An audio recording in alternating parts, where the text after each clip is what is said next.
الحمد لله رب العالمين والصلاة والسلام على رسوله الكريم وعلى آله وصحبه أجمعين أما بعد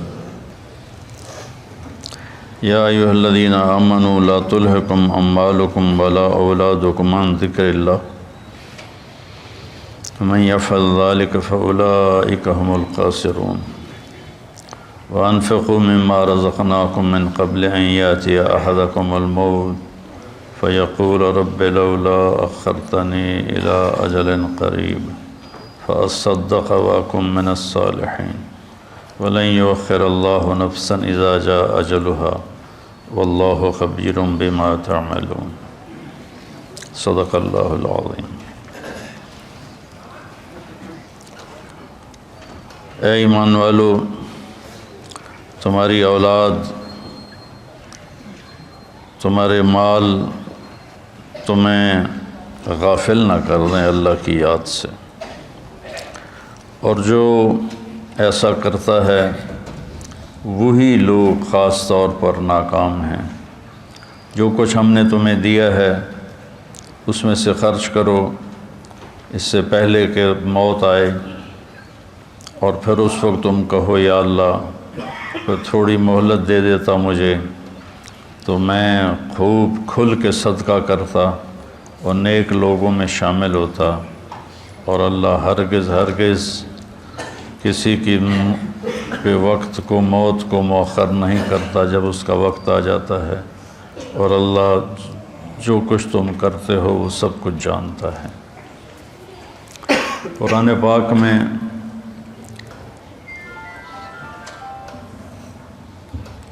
اللہ ایک تو خطاب کرتا ہے یا ایھا الناس، اے لوگو، پھر ایک خطاب کرتا ہے یا بنی آدم، اے آدم کی اولاد، پھر ایک خطاب کرتا ہے قل یا ایھا الذین ھادوا، اے یہودیو، پھر اللہ کہتا ہے یا اہل الکتاب، اے اہل کتاب، پھر اللہ تبارک و تعالی کہتا ہے یا ایھا الذین کفروا، اے وہ لوگ جنہوں نے کفر کیا، اور ایک اللہ کہتا ہے یا ایھا الذین آمنوا، اے ایمان والو۔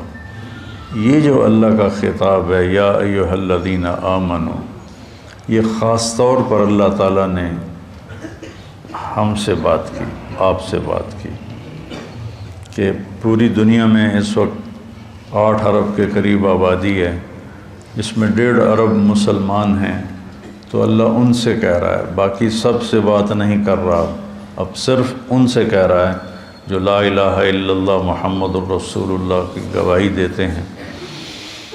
تو اللہ ان سے کہہ رہا ہے کہ اے ایمان والو، تو کوئی اسپیشل بات ہے جو اللہ کہنا چاہتا ہے، تو اللہ پہ قربان جاؤں کہ 1 کم 90 بھی پورا نہیں۔ یا ایھا النبی قائم مقام ہے یا ایھا الذین آمنوا کے، لیکن اگر ہم یا ایھا الذین آمنوا دیکھیں تو کل 89 دفعہ، اور اس میں بھی تکرار ہے یا ایھا الذین آمنوا اتقوا اللہ حق تقاتہ، یا ایھا الذین آمنوا اتقوا اللہ ولتنظر نفس ما قدمت لغد واتقوا اللہ۔ تو اس میں بھی یہ نہیں کہ 89 آیات میں ہر دفعہ الگ الگ حکم ہے، نہیں، ان میں تکرار بھی ہے۔ کئی دفعہ ایک حکم کو اللہ یا ایھا الذین آمنوا کے ساتھ بیان فرماتا ہے۔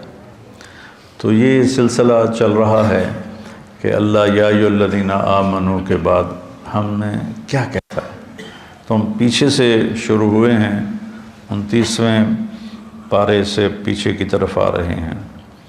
تو سب سے آخری جو یا ایھا الذین آمنوا ہے وہ ہے، یعنی شروع کرتا ہے اللہ یا ایھا الذین آمنوا لا تقولوا راعنا، یہ سورہ بقرہ میں ہے کہ اے ایمان والو میرے نبی کو راعنا مت کہا کرو۔ اس میں آداب نبوت ہیں کہ نبی سے کلام کرنے کے کیا آداب ہیں، عام آدمیوں کی طرح ان سے بات نہیں ہو سکتی، اس کے آداب ہیں۔ اور آخری یا ایھا الذین آمنوا ہے یا ایھا الذین آمنوا توبوا الی اللہ توبۃ نصوحا، اے ایمان والو اللہ کی بارگاہ میں سچی توبہ کرو۔ نصوحا میں بڑی لفظ نصوحہ میں بڑی تسلی ہے، بہت بڑی تسلی ہے کہ توبہ اگر ٹوٹ جائے اور تم کر لو تو پھر اللہ جوڑ دے گا، پھر ٹوٹ جائے پھر تم سچے دل سے کر لو پھر اللہ قبول کر لے گا۔ میرے نبی کا فرمان ہے کوئی دن میں 70 دفعہ بھی توبہ توڑے اور 70 دفعہ توبہ کر لے تو اللہ اس کی توبہ خوشی سے قبول فرماتا ہے، جیسے پہلی توبہ کو قبول کرتا ہے ویسے ہی 1000ویں توبہ کو بھی قبول فرماتا ہے، چونکہ اللہ پر ہمارے گناہوں کا اثر کوئی نہیں ہوتا۔ میرے اوپر زیادتی ہو تو میں معاف کرنے میں دیر کیوں لگاتا ہوں کہ میرے اوپر اس کا اثر ہوتا ہے، تو مجھے معاف کرنا مشکل نظر آ۔ احضرت الانفس الشح، اللہ تعالیٰ نے بھی کہا کہ معاف کرنے میں تمہارا جو نفس ہے نا وہ بڑا کنجوس اور بخیل واقعہ ہوا ہے۔ تو میں اس لیے معافی میں دیر لگاتا ہوں کہ اگلے کی زیادتی کا ہمارے اوپر اثر ہوتا ہے، اس اثر کو زائل ہونے میں وقت لگتا ہے۔ بہت خوش قسمت ہیں جو اس اثر کو فوراً زائل کر کے معافی مانگنے پہ معاف کر دیں، بہت خوش قسمت ہے جس کو معافی مانگنا آ گیا اور جس سے معاف کرنا آ گیا۔ اللہ اس کو بغیر حساب کی کہہ دے گا تو میرے بندوں کو معاف کرتا رہا۔ ایک حدیث بھی یاد آ گئی، آپ نے فرمایا پچھلی امتوں میں ایک شخص تھا، اس کو اللہ کے سامنے پیش کیا گیا تو اللہ نے اس سے پوچھا تیرے پاس کوئی نیکی ہے آج مجھے دکھانے کے لیے؟ کہنے لگا جی میں تو 0 میٹر کوئی نیکی نہیں، 0 میٹر کوئی نیکی نہیں یا اللہ۔ تو اللہ تعالیٰ فرمائیں گے اچھا تو سوچ کوئی تم نے کوئی خیر کا کام کبھی کیا ہو؟ وہ کہے گا کیتا ہی کوئی نہیں تو دساں کی یا اللہ، بس ایمان دا بول ہے میرے کو اور کچھ بھی نہیں۔ پھر اللہ فرمائیں گے اور غور کر، تو پھر تھوڑی دیر کے بعد وہ کہے گا یا اللہ میں تاجر تھا تھوک کا، تو میں لوگوں کو مال دیتا تھا، جس کو گھاٹا پڑ جاتا تھا اس کو میں معاف کر دیتا تھا۔ میں اپنے نوکروں سے کہتا تھا اس کو معاف کر دو مت لو۔ یہاں مکان لکھوا لیتے ہیں، آئے ہائے مکانوں کو تالے لگا دیتے ہیں کہ ساڑھے پیسے دے، مکان ساڑھے نہ لکھ کے دے۔ بڑا ظلم ہے، بہت ظلم ہے۔ ہماری تجارت کیا ہر شعبہ ہی ظلم سے بھرا ہوا ہے، ہماری عدالتیں ظالم ہیں تو باقیوں کا ظلم تو پھر کیا کہنا۔ تو جس کو گھاٹا پڑ جاتا تھا یا اللہ تو میں اس کو معاف کر دیتا، میں اپنے نوکروں سے کہتا تھا اس کو معاف کر۔ اور جو دینے میں ٹال مٹول کرتا تھا، جیسے ہمارے سارے بازار کا ماحول ہے، پیسے پڑے ہوتے ہیں کہتے ہیں اللہ دی قسم ہے کوئی نہیں، اگلے ہفتے آوے آج، یعنی اتنا بڑا جھوٹ بولتے ہیں اور اس پر قسم اٹھا۔ بیوقوف کم از کم قسم تو نہ اٹھا، جھوٹ بول رہا ہے قسم تو نہ اٹھا، لیکن وہ 2 گناہ کرتے ہیں، ایک جھوٹ بولتے ہیں ایک جھوٹی قسم اٹھاتے ہیں، 2 کبیرہ گناہ ہو گئے۔ الا وقول الزور، میرے نبی فرمایا کہ تمہیں بڑے گناہ بتاؤں؟ الا اخبرکم باکبر الکبائر، کبیرہ گناہوں کے بھی کبیرہ گناہ بتاؤں؟ الاشراک باللہ، شرک کرنا، حقوق الوالدین، والدین کو رول کے رکھ دینا، روند کے رکھ دینا، ذلیل کر دینا، قتل النفس، بے گناہ کسی کو قتل کرنا، اور آپ ایسے ٹیک لگا کے بیٹھے ہوئے یہ بات کر رہے تھے، پھر ایک دم آپ ایسے سیدھے ہوئے، کہا الا وقول الزور، اور جھوٹا بول، اور جھوٹا بول، اور جھوٹا بول، اور جھوٹا بول۔ اس کو اتنا دہرایا کہ ابو بکر رضی اللہ تعالیٰ عنہ فرماتے ہیں کہ میرے دل میں آیا کہ اب اللہ کرے خاموش ہو جائیں، اتنا اس کو دہرایا، جھوٹا بول، جھوٹا بول، جھوٹا بول۔ اور سارے 8 بازار کیا، ریڑھی والے کیا، جھوٹ ہی جھوٹ ہے، جھوٹ ہی جھوٹ ہے، جھوٹ ہی جھوٹ۔ تو وہ کہنے لگا یا اللہ جو تو دے نہیں سکتا تھا اس کو معاف کر دیتا تھا، جو دے سکتا تھا ٹال مٹول کرتا تھا، مجھے پتہ ہے دے سکتا نہیں دیندا پیا، تو میں اپنے نوکروں سے کہتا تھا جھگڑا نہیں کرنا، جب دے دے ٹھیک ہے، جب دے دے ٹھیک ہے، جھگڑا نہیں کرنا، باقی میرے کو کوئی شے کوئی نہیں، نماز نہیں، روزہ نہیں، حج کوئی نہیں، زکوٰۃ کوئی نہیں، ذکر کوئی نہیں، تلاوت کوئی نہیں، تہجد کوئی نہیں، کوئی شے کوئی نہیں کہ یہ ایک گل ہے، تو اللہ تعالیٰ فرمائیں گے واہ میرا بندہ، تو میرے بندوں کو بڑی سہولت دیتا رہا، تو آج میں بھی تمہیں سہولت دیتا ہوں، چل بے ٹکٹا ہی جنت جا، یا جاؤ جنت میں۔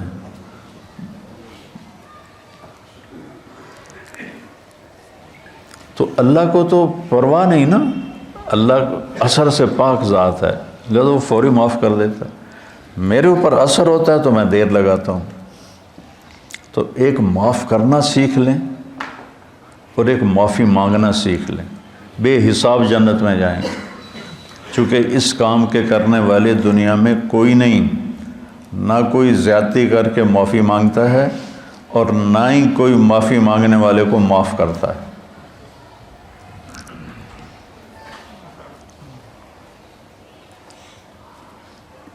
تو اللہ تعالیٰ نے توبۃ نصوحا، توبوا الی اللہ توبۃ نصوحا، اے ایمان والو توبہ نصوح کرو۔ نصوح کسے کہتے ہیں؟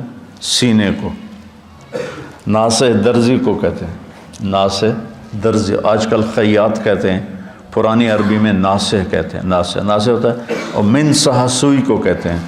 تو یہ کرتا دھاگے کے ساتھ یہاں سے جڑا ہوا ہے، یہ یہاں سے یہ دھاگے کے ساتھ جڑا ہوا ہے، یہ ہمیشہ جڑے نہیں رہتے، کبھی یہ دھاگے نکل بھی جاتے ہیں۔ جب دھاگے نکل جاتے ہیں تو ہم ان کو دوبارہ سی لیتے ہیں۔ تو لفظ نصوحہ میں یہ تسلی ہے، اگر تمہاری توبہ کبھی ٹوٹ بھی جائے تو پریشان نہ ہونا۔ لوگ تمہیں کہیں گے تو عادت بنا لی ہے، ہر چوتھے دن تیری توبہ، کوئی قبول کوئی نہیں، تو میرے پاس آ جا، میری رحمت کا دربار بہت وسیع ہے، تو جب معافی مانگے گا میں معاف کروں، جتنی دفعہ مانگے گا اتنی دفعہ معاف کروں۔ قارون وہ مجرم ہے جس نے ایسا جرم کیا جو کائنات میں کسی نے نہیں کیا، کہ ایک رسول پر زنا کی تہمت لگائی، موسیٰ علیہ السلام پہ تہمت لگائی ایک عورت کے ذریعے سے، تو موسیٰ علیہ السلام سجدے میں گر گئے۔ اللہ تعالیٰ نے فرمایا زمین تیرے تابع ہے، جو کہے گا وہ کرے گی۔ تو موسیٰ علیہ السلام کھڑے ہوئے زمین سے کہا ابتلعی، نکل جا اس کو، تو وہ زمین میں دھنسا، پاؤں اندر چلے گئے، کہنے لگا موسیٰ معافی دے دے، آئندہ نہیں کروں۔ موسیٰ علیہ السلام نے فرمایا اور پکڑ لے اس کو، تو وہ گھٹنوں تک چلا گیا، کہا موسیٰ معافی دے دے، آئندہ نہیں کروں۔ انہوں نے کہا اور پکڑ، وہ اور نیچے چلا گیا، موسیٰ معافی دے دے، آئندہ نہیں کروں۔ وہ معافیاں مانگتا رہا اور موسیٰ علیہ السلام کہتے رہے اور پکڑ اور پکڑ، یہاں تک کہ وہ سارا زمین میں دھنس گیا۔ اس پر قرآن نے 2 رکوع اتارے، ان قارون کان من قوم موسیٰ فبغی علیہم، پورے قارون کی کہانی اللہ نے سنائی ہے۔ وہ اتنا بڑا اس خبیث کا جرم تھا، اور جب وہ زمین میں دھنس گیا تو اللہ تعالیٰ نے جبریل کو بھیجا کہ جا کے کہو موسیٰ سے، موسیٰ تجھ سے معافیاں مانگتا رہا اور تو نے معاف نہ کیا، وَعِزَّتِي لَوْ اسْتَغَاثَ بِي لَأَغَثْتُهُ، مجھے میری عزت کی قسم ایک دفعہ مجھ سے معافی مانگتا، میں اسے معاف کر کے باہر نکال کے کھڑا کر دیتا۔ جو قارون کو معاف کرنے کے لیے تیار ہے، ہم تو اللہ کے حبیب کی امت ہیں، ہمارے پاس تو ایڈوانٹیج بہت بڑا ہے، سفارش بڑی تکڑی ہے پیچھے ہے، بہت تکڑی سفارش ہے پیچھے، 2 جہان کے رسول کی اور اللہ کے حبیب کی۔ اللہ نے کسی نبی کی قسم نہیں کھائی، اللہ نے اپنے نبی کی جان کی قسم کھائی، لعمرک، تیری جان کی قسم۔ اللہ نے کسی کے شہر کی قسم نہیں کھائی، اپنے نبی کے شہر کی قسم کھائی، وَهَذَا الْبَلَدِ الْأَمِينَ۔ اللہ نے کسی نبی کی رسالت پہ قسم نہیں اٹھائی، اپنے نبی حبیب کی رسالت پہ قسم اٹھائی، یاسین والقرآن الحکیم انک لمن المرسلین، مجھے قسم ہے قرآن حکیم کی، آپ میرے رسول ہیں۔ اتنی بڑی ہستی، وہ پیچھے ہیں، سفارشی ہیں، اور اس کے باوجود میرے نبی نے فرمایا دیکھو کل قیامت کے دن مجھے رسوا نہ کرنا کہ تم فرائض چھوڑ کر آؤ اور حرام کاریاں کر کے آؤ، پھر مجھے کہو یا رسول اللہ میری جان بچائیں۔ تو دیکھو آپ نے اپنی بیٹی سے کہا یا فاطمہ بنت محمد انقذی نفسک من النار فانی لا اغنی عنک من اللہ شیئا، فاطمہ اپنے آپ کو جہنم سے بچا، اگر اللہ تعالیٰ نے پکڑ لیا تو پھر میں نہیں چھڑا سکتا۔ تو اللہ نے ہمیں اپنے حبیب دیے ہیں، ان کی وجہ سے تو اگر ہمارے حبیب نہ ہوتے تو ہم بندر خنزیر بن چکے ہوتے۔ جو ہم گناہ کر رہے ہیں وہ پہلی امتوں سے ہزاروں گنا زیادہ ہیں، اور جن گناہوں پہ اللہ نے کونوا قردۃ خاسئین، بندر ہو جاؤ ذلیل ہو کر، وجعل منہم القردۃ والخنازیر، اللہ نے خنزیر بنا دیے، کھڑے کھڑے خنزیر بن گئے، بندر بن گئے۔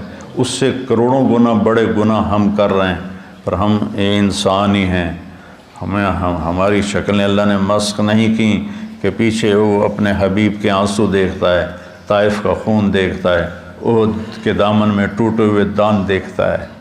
ایسے تمہارا نبی تمہارے لیے کیا کیا قربانیاں کر کے گیا، اور ہم نے کس مہربان کو بھلا دیا۔ کوئی ایسا مہربان لاؤ تو صحیح جس کے سامنے احد پہاڑ ہاتھ باندھ کے کھڑا ہو کہ آپ حکم کریں میں سونا چاندی بن کے قدموں پہ قربان ہو جاؤں گا۔ اور وہ حبیب رات کے وقت کبھی چارپائی پہ یوں گرتا ہے اور کبھی ایسے ہوتا ہے، حضرت عائشہ ساتھ لیٹی ہوئی، پھر کبھی یوں ہوتا ہے، پھر کبھی یوں ہوتا ہے، اور پھر ایک دم تھوڑا سا آگے بڑھ کے چارپائی کی جو لکڑی ہوتی ہے اس کے اوپر پیٹ کو فکس کر کے ایسے نیچے جھک جاتا ہے، ایسے بالکل نیچے جھک جاتے ہیں، سر زمین کے قریب چلا جاتا ہے۔ تو اس پر حضرت عائشہ رضی اللہ عنہا پریشان ہو کر اٹھ بیٹھتی ہیں، یا رسول اللہ خیریت، کیا ہوا؟ تو آپ سیدھے ہوئے اور کہا عائشہ بھوک بہت لگ رہی، بھوک بہت لگ رہی۔ تھوڑی سی بھوک لگتی ہے نا روزے میں، 3 دن گزر جاتے تھے میرے نبی کے منہ میں ایک دانہ نہیں جاتا تھا۔ عائشہ بھوک بہت لگ رہی، تو حضرت عائشہ رونے لگی، یا رسول اللہ آپ کے لیے کیا کمی ہے، آپ ہاتھ اٹھائیں ہر شے حاضر ہو جائے گی۔ کہ نہیں عائشہ، اسی فقر میں اللہ سے ملوں گا، میرے بھائی جو نبی تھے وہ اسی طرح فقراء چلے گئے، میں بھی ایسے ہی چلا جاؤں۔ لوگ اپنی اولاد کے لیے رزق مانگتے ہیں، مانگنا بھی چاہیے۔ اللہ کا نبی اپنی اولاد کے لیے کیا مانگ رہا ہے؟ اللہم اجعل رزق آل محمد قوتا، یا اللہ آل محمد کی روٹی مختصر کر دے، گزارے کی کر دے، گزارے کی۔ تو بہت خوبصورت ہے سب سے آخری ندا، اے ایمان والو توبۃ النصوح کرو، ایسی توبہ جو اس طرح جڑ جائے دین کے ساتھ کہ جیسے سوئی دھاگا کپڑے کو کپڑے سے جوڑ دیتا ہے اور پھر کسی وجہ سے پھٹتا ہے، تمہاری توبہ بھی ایسی ہو کہ پھٹے نہیں، لیکن اگر پھٹ جائے تو پھر لوجد اللہ تواب الرحیم، میرے جیسا مہربان بھی کوئی نہیں، تم آ کے مانگو دیکھو میں کیسے معاف کرتا ہوں۔ اور آج جو ہے اس میں اللہ تعالیٰ نے ایک چیز کی طرف ہمیں اشارہ کیا ہے، اے ایمان والو تم مال اور اولاد کی وجہ سے اللہ سے غافل نہ ہو، عن ذکر اللہ کے ذکر سے غافل نہ ہو جان۔ ذکر سے مراد سبحان اللہ والحمدللہ نہیں ہے، وہ بھی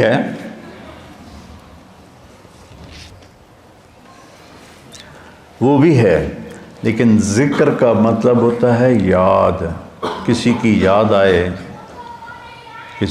آئے تو آدمی اس کا نام لینا شروع کر دیتا ہے، نہیں ایک کیفیت بنتی ہے۔ یہ بچے یہاں رہتے ہیں، لمبا عرصہ رہتے ہیں تو ان کو گھر کی یاد آتی ہے لیٹے لیٹے، تو یہ کیا کہتے ہیں گھر گھر گھر گھر گھر گھر، نہیں ایک کیفیت ہوتی ہے تو وہ یاد۔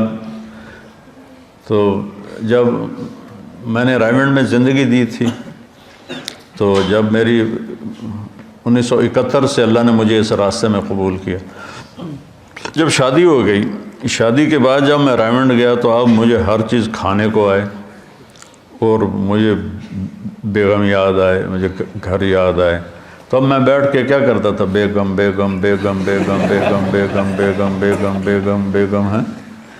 یاد، ذکر ایک کیفیت ہوتی ہے، ذکر ایک کیفیت ہوتی ہے، اس کیفیت کا نام ہے، اس کیفیت کا نام ہے ذکر۔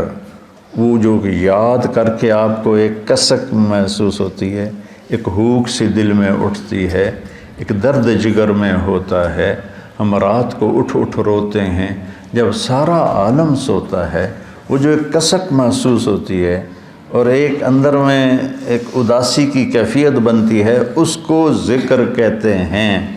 پھر سبحان اللہ بھی ذکر ہے، الحمدللہ بھی ذکر ہے، لا الہ الا اللہ بھی ذکر ہے، اللہ اکبر بھی ذکر ہے۔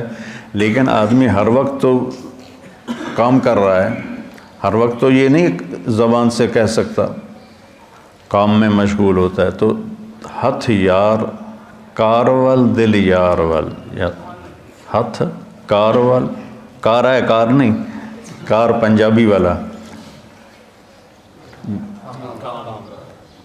کوئی جس سے ہم کوئی تجارت کر رہا ہے، کوئی زراعت کر رہا ہے، کوئی کھیتی باڑی کر رہا ہے، اس کو کہتے ہیں کار، کاروبار نہیں کہتے کاروبار۔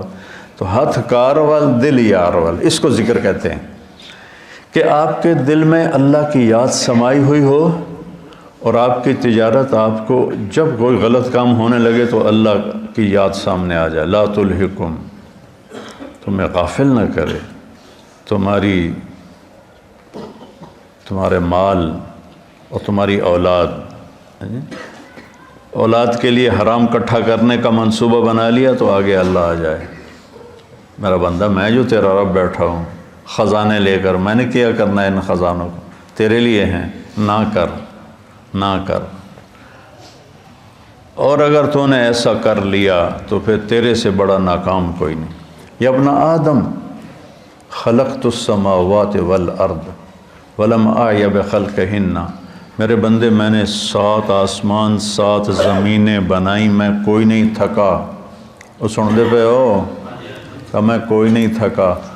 افیعینی رغیف عیشا اسوقہ الیک، تو تمہیں روٹی کھلا کے میں تھک جاؤں گا؟ ہائے ہائے۔ یا ابن آدم لی علیک فریضہ ولک علی رزق، ایک کام تیرے ذمے ایک میرے ذمے، تو میری مان یہ تیرے ذمے، تجھے رزق پہنچانا میرے ذمے۔ آج تم کہتا ہے کہ کم سود نہیں ہوگا تو کاروبار کیسے چلے گا، جھوٹ نہیں بولوں گا تو بازار میں کیسے بیٹھ سکوں گا، اور اگر میں صحیح تولوں گا تو پھر میرا پروفٹ کم ہو جائے گا۔ اچھا مجھے یہ بتا، اللہ کہتا من اوصل الیک الغذاء وانت جنین فی بطن امک، جب تم ماں کے پیٹ میں پردوں میں چھپا ہوا تھا، اس وقت تمہیں رزق کون دے رہا تھا، کون پہنچا رہا؟ اور اس وقت صرف تو نہیں بن رہا تھا، میں جب ماں کے پیٹ میں بن رہا تھا تو میں اکیلا نہیں بن رہا تھا، میرے ساتھ کروڑوں بچے بن رہے تھے، اور ہر بچے کی سٹیج الگ الگ ہے، ایک کے ناک بن رہا ہے، ایک کا کان بن رہا ہے، ایک کی زبان بن رہی ہے، ایک کی انگلیاں بن رہی ہیں، ایک کے گھٹنے بن رہے ہیں، ایک کے ٹخنے بن رہے ہیں۔ تو اگر اللہ ایک سیکنڈ کے کھربویں حصے کے برابر بھی کسی سے غافل ہو جائے، وہ غفلت سے پاک ہے، اگر ہو جائے تو یہ آنکھیں ماتھے کی بجائے پیٹ پہ لگ جائیں، اور انگلیاں پاؤں سے اٹھ کر ماتھے پہ آ کے لگ جائیں، اتنی بڑی کائنات کے اندر نر مادہ کا نظام چل رہا ہے، اور اللہ تعالیٰ کہتا ہے میں ان سب کو رزق پہنچاتا ہوں۔ کس نے پہنچایا تھا تم میں ماں کے پیٹ میں رزق؟ اس وقت کون تھا؟ اچھا، اور جب تو دنیا میں آ گیا، وَلَا لَكَ سِنٌّ تَقْطَعُ، تیرے منہ میں دانت نہیں کہ تو کاٹ سکے، وَلَا لَكَ يَدٌ تَبْطِشُ، تیرے ہاتھ میں طاقت نہیں تو پکڑ سکے، وَلَا لَكَ رِجْلٌ تَمْشِي، تیرے پاؤں میں طاقت نہیں کہ تو چل سکے۔ نہ تو چل سکتا ہے، نہ تو پکڑ سکتا ہے، نہ تو کاٹ سکتا ہے، نہ تو بول سکتا ہے، نہ تو بتا سکتا ہے۔ جب تو اس بے بسی کے عالم میں تھا تو میں نے کیا کیا؟ اَدَرْتُ لَكَ عِرْقَيْنِ رَقِيقَيْنِ يُنْبِعَانِ لَكَ لَبْنًا خَالِصًا دَافِيًا فِي الشِّتَاءِ وَبَارِدًا فِي الصَّيْفِ فَهَلْ يَقْدِرُ عَلَى ذَلِكَ أَحَدٌ غَيْرِي، میرے بندے میں نے جب تو ایسا بے بس تھا، نہ بول سکے، نہ بتا سکے، نہ پکڑ سکے، نہ چل سکے، نہ اٹھ سکے، نہ بیٹھ سکے، نہ خود کھا سکے نہ پی سکے، تو تیری ماں کی چھاتیوں کو میں نے چشمے بنا دیا اور وہ تیرے لیے خالص دودھ نکالنے لگے، اور وہ ابلتا ہوا صاف ستھرا شفاف ماں کے دودھ کی تاثیر اگر کوئی برائیوں میں نہ مبتلا ہو جائے، 40 سال تک ماں کے دودھ کی تاثیر چلتی۔ میں نے تیرے لیے ماں کی چھاتیوں سے دودھ نکالا جو گرمیوں میں ٹھنڈا اور سردیوں میں گرم ہو کے تیرے منہ میں جاتا رہا، کوئی اور یہ کر سکتا ہے؟ تو آج تو کہتا ہے بچوں کی خاطر کر رہا ہوں، بچوں کے لیے کر رہا ہوں، بیوی کے لیے کر رہا ہوں، کتھوں کھاواں، ہیرا پھیری نہ کراں کتھوں کھاواں۔ ایک ملاوٹ کرنے والا تھا، میں نے اس سے کہا یار تم کیوں ملاوٹ، تیل میں ملاوٹ کرتا تھا، میں نے کہا یار تم کیوں ملاوٹ کرتے ہو؟ وہ کہنے لگا اگر میں صحیح تیل بیچوں تو مجھے ایک ڈرم کے پیچھے 50 روپے بچتے ہیں۔ یہ بہت پرانی بات ہے، 80s کی بات ہے، 80s کی، تو مجھے 50 روپے بچتے ہیں، اور اگر میں ملاوٹ کروں تو مجھے ایک ڈرم کے پیچھے 500 روپے بچتے ہیں۔ 500 روپے میں میرا بجلی کا بل ادا ہو جاتا ہے، تو میں پاگل ہوں جو میں 50 روپے نفع کماؤں، میں 500 کماؤں گا، کیونکہ اس کو اللہ کا رب ہونا یاد نہیں، اس کو ماں کی چھاتیوں کا دودھ یاد نہیں، ماں کے پیٹ میں غذا کا پہنچنا یاد نہیں ہے، اور اس کو آہستہ آہستہ پرواز چڑھنا، جوانی تک آنا یاد نہیں، تو کہہ رہا کتوں کھاواں، کتوں کھا بھی ہے۔ تو میرا رب کہتا ہے غافل نہ ہونا، غافل نہ ہونا۔ ایک غلط تصور بن گیا ہے، کمائیں گے نہیں تو بھوکے مر جائیں گے۔ نہیں، کمانے کا حکم ہے، حلال کمانے کا ہے، صحیح کمانے کا ہے، لیکن ادھر یقین بن گیا ہے کہ میں ایک دفعہ چلا گیا گورنمنٹ کالج لاہور اپنے دوستوں سے ملنے، تو وہ سارے شفٹ ہو گئے تھے نیو ہاسٹل میں، اقبال ہاسٹل سے نیو ہاسٹل، کچھ میڈیکل کالج چلے گئے تھے۔ تو ایک لڑکا فیصل آباد کا تھا، ظہیر، وہ کنگ ایڈورڈ میڈیکل کالج میں اس کو داخلہ مل گیا تھا، مجھ سے 1 سال آگے تھا۔ تو ہم سارے وہاں اکٹھے بیٹھے تھے کینٹین پر نیو ہاسٹل کی، تو مجھ سے کہتا ہے کیا کر رہے ہو؟ کی کر رہے ہیں آج کل؟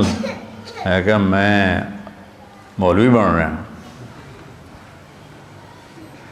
تو کہنے لگا کھاویں گا کتوں؟ اس کو میری بیک گراؤنڈ کا پتہ ہے، چونکہ ہم 5 سال کٹھے رہے سینٹرل ماڈل اسکول میں، تو اس کو میرے بیک گراؤنڈ کا پتہ ہے کہ اللہ تعالیٰ نے مجھے خوشحال گھر میں پیدا کیا ہے۔ تو لیکن اتنا تاثر غلط ہو گیا ہے کہ بازار میں بیٹھے بغیر روٹی نہیں ملتی۔ مجھ سے کہنے لگا کھاویں گا کتوں؟ میں آخیا اللہ دے گا، کہنے لگا اللہ اتو سٹے گا۔ تو وہ ایسے ٹیک لگا کے بیٹھا تھا ایسے، تو میں نے کہا تو کتوں کھاویں گا؟ تو ایسے بیٹھا تھا، کہتا میں ڈاکٹر بن رہا ہوں۔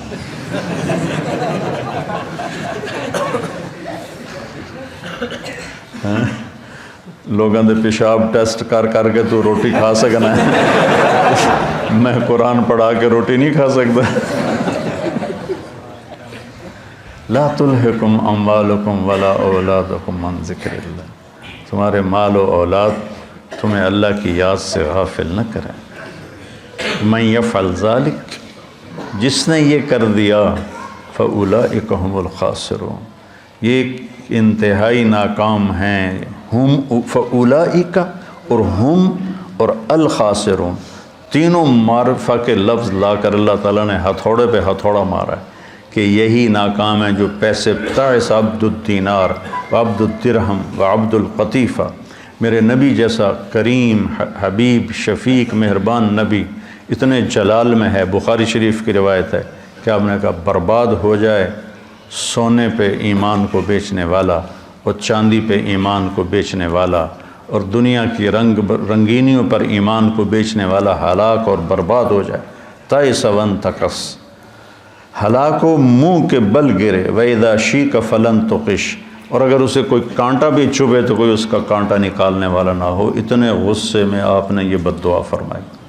تو میرے بھائیو، کتنا کٹھا کریں گے؟ بہت کٹھا کر لیا، قارون کی طرح اتنا مال کٹھا کیا کہ جس کی انتہا کوئی نہیں، لیکن جب موت کے ساتھ ٹکر کھائے گا زیرو ہو جائیں گے. 1 سیکنڈ پہلے طارق جمیل کا لایا جا رہا ہے، 1 سیکنڈ کے بعد اس کو کہہ رہے ہیں ڈیڈ باڈی، نام کو نہیں لے رہا، میت، ڈیڈ باڈی، جنازہ. اور ہمارے دیہاتوں میں کہتے ہیں منجی آ گئی، یعنی کہ جنازہ، منجی آ گئی، چارپائی آ گئی. 1 سیکنڈ پہلے ایک شخص نے اپنی بیوی، بعض ہوتے ہیں نا بے وقوف نادان جو بیویوں پہ پابندی لگاتے ہیں کہ تو نے ماں باپ سے نہیں ملنا، ماں باپ کے گھر نہیں جانا. یہ بہت بڑا ظلم و ستم ہے جو ہمارے معاشرے اور ماحول میں ہو رہا ہے کہ بیویوں کو، خود ماں باپ کی گود میں رہتا ہے اور اپنے بیوی کو کہتا ہے تو نے ماں باپ سے نہیں ملنا، اپنے بہن بھائیوں سے نہیں ملنا. ایک بیچ میں اضافی بات آ گئی. تو ایسے ہی ایک بیوقوف خامن نے بیوی سے کہا کہ تو ماں باپ کے گھر گئی تو تمہیں 3 طلاق. وہ رک گئی بیچاری گھر بچانے کے لیے. ایک دن اس کا والد فوت ہو گیا اچانک، تو اس نے کہا طلاق ہوتی ہے تو ہو، میں باپ کا چہرہ دیکھے بغیر تو اسے رخصت نہیں کروں. تو چلی گئی. تو عام لوگوں میں، خاندان میں بات پھیل گئی کہ طلاق ہو گئی. تو جب مفتی صاحب سے پوچھا گیا تو انہوں نے کہا طلاق نہیں ہوئی، کہ وہ اپنے باپ کے گھر نہیں گئی، اس کا باپ مر چکا ہے، اب وہ گھر اس کے بیٹوں کا ہو گیا ہے اور اس کا بھی ہو گیا ہے. تو یہ اپنے گھر گئی ہے، اپنے بھائیوں کے گھر گئی ہے، باپ کے گھر نہیں گئی. ابھی باپ کی ڈیڈ باڈی بیڈ روم میں پڑی ہے اور گھر پرایا ہو گیا. مال وہی ہے جو ہم نے آگے بھیج دیا، پیسہ وہی ہے جو ہم نے آگے پہنچا دیا. امام زین العابدین کے پاس کوئی سائل آتا تھا تو کہتے الحمدللہ یا اللہ تیرا شکر ہے، تو نے سواری بھیج دی، میرا سامان میرے گھر پہنچانے کے لیے سواری بھیج دی. کیا مطلب؟ کہ میں اس کو دوں گا اور میرا یہ دیا تیرے فضل سے آخرت میں پہنچ جائے گا. تو سواری آ گئی میرا سامان میرے گھر پہنچانے کے لیے. میرے بھائیو، اللہ کی بارگاہ میں دعا کیا کرو کہ یا اللہ، ہم دیکھو جب موت آئے گی نا تو ساری شکلیں تمہاری نظر سے اوجھل ہو جائیں گی، صرف تمہارا اپنا عمل تمہارے سامنے ہوگا. اس لیے اپنے عمل کو خراب نہیں کرنا، اپنے اولاد کے کمانا ہے، رزق حلال کمانا. ایک حدیث بھی سناتا ہوں. جس نے رزق حلال کمایا، بچوں پہ خرچ کرنے کے لیے کمایا، پڑوسیوں پہ خرچ کرنے کے لیے کمایا، سوال سے بچنے کے لیے جس نے رزق حلال کمایا، قیامت کے دن اللہ کی بارگاہ میں 14ویں رات کے چہرہ لے کر آئے گا، 14ویں رات کے چاند جیسا چہرہ لے کر اللہ کی بارگاہ میں آئے گا. من طلب الدنیا حلالا سعیا علی اہلہ تعطفا علی جارہ استعفافا عن المسئلہ. تو قیامت کے دن اللہ کی بارگاہ میں ایسے اٹھے گا کہ اس کا چہرہ 14ویں کے چاند کی طرح چمک رہا. رزق حلال کمانا اتنی بڑی عبادت. تو بھائیو، یہ کمائیاں ہمیں اللہ سے اور اللہ کے رسول کی یاد سے غافل نہ کریں. سبحانک اللہم و بحمدک اشہد ان لا الہ الا انت استغفرک.